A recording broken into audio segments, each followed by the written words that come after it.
Lizzy Caplan's journey to securing her iconic role as Janis Ian in the cult classic Mean Girls stands as a testament to the raw grit and unyielding passion that define the acting world.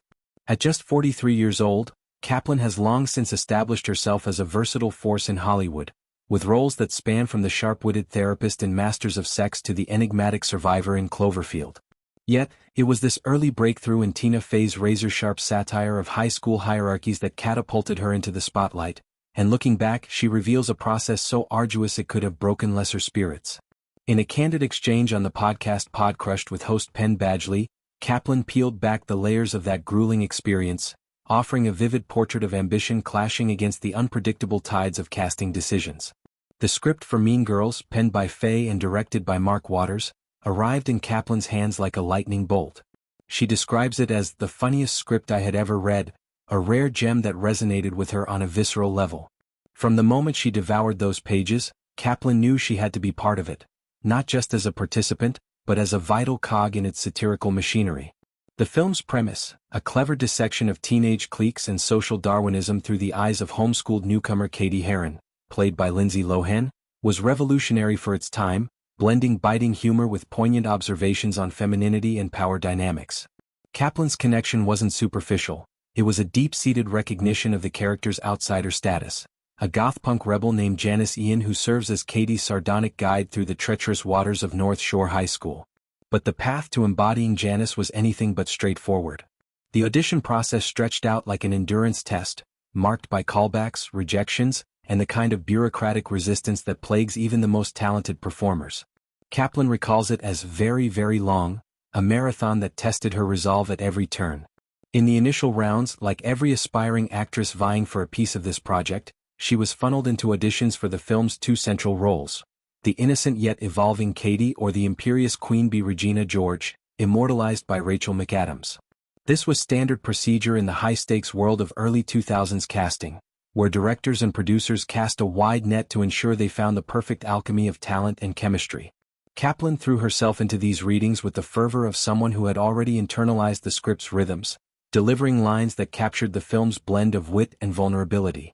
As the process evolved, the casting team began sorting actors into specialized callback groups, honing in on supporting roles that would flesh out the ensemble. For Caplan, this meant pivoting toward Janis, a character defined by her deadpan sarcasm, colorful vocabulary of insults, and a wardrobe that screamed alternative rebellion.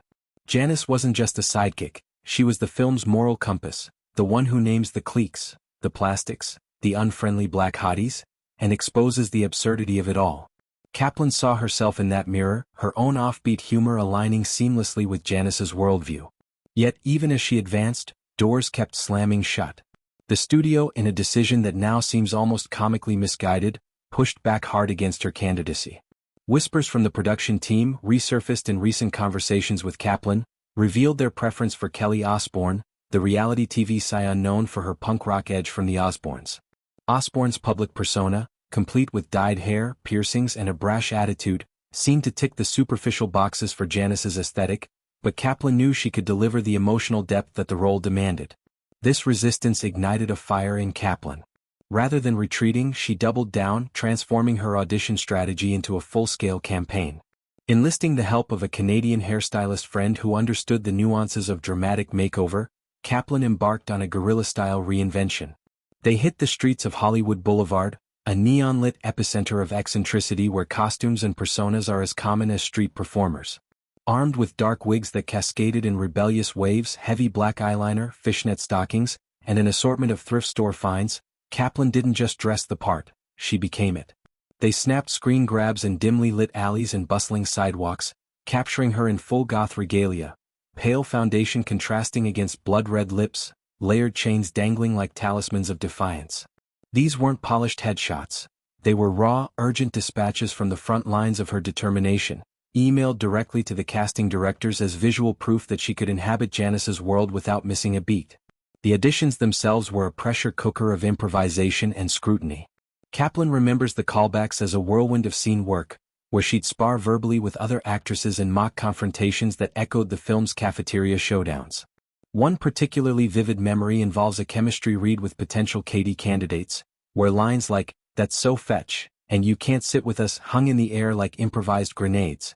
The room buzzed with nervous energy, producers scribbling notes, Faye herself occasionally chiming in with tweaks to sharpen the dialogue's edge.